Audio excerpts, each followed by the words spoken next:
Globalization has rapidly populated the entire planet with an almost epidemic explosion of a handful of generic typologies. Recently we were asked to do this sort of classic typology of 100,000 square meters of 5 hotel towers sitting on a public podium of shopping and lobby. It was going to be placed in the middle of Bawadi in the Dubai desert.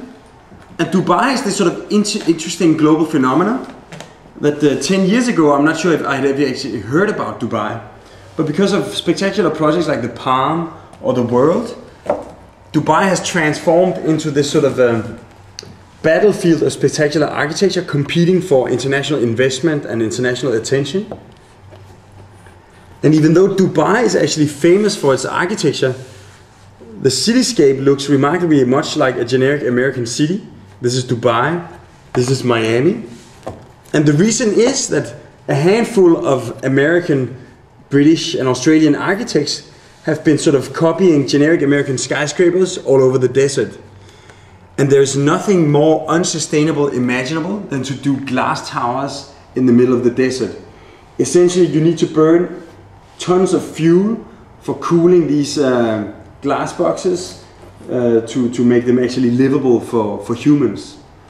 But it didn't used to be like this. Before globalization, the Arabs actually knew how to sort of populate their landscape with cities and buildings that would almost naturally optimize the climate for human life. So we thought ourselves, could we actually sort of reinvent this sort of Arabian vernacular for this sort of new breed of programs at a completely different scale? So we asked ourselves, how can you actually put 100,000 square meters of mixed-use program in the middle of the desert? Well, first of all, you could remove your building from the direct sun at the hottest hours of the day, making it sort of this sort of almost like inverted pyramid. And you could even carve out large public spaces that would exist in the shadow of the building. And the lobbies that are traditionally these sort of introverted atriums would transform into these sort of skylit public spaces. So we actually realized that our main idea would be essentially to turn the generic typology of like residential towers on public podium upside down, turning it into a table of a canopy of lobbies sitting on feet of living.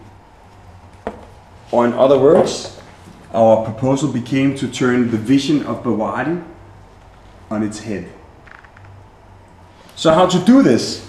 Well, essentially, since Bawadi is this sort of tabula rasa development, there is no context.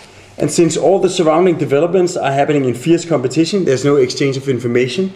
The only things we can relate to is actually the climate by removing our facades from the sun, and the streets by trying to create connections between the future public space. So we start carving out these sort of urban arcades, creating almost like a network of public passages crisscrossing through the volume, gradually excavating the block of program into this sort of a skyline of spires that stand upside down. So the public space beneath the building that would normally be occupied by large boxes of parking or shopping is in this case kept free as a big public space, passing freely through the underneath the building. And we actually, rather than having like large air-conditioned interiors, we propose to make all the retail into an outdoor Medina, allowing people to actually walk freely underneath the comfortable shadow of the building above. And above, the lobbies, restaurants and shops that would normally be compressed in deep spaces at the bottom of the building are here placed close to the sky, open to Islamic courtyards and urban oases.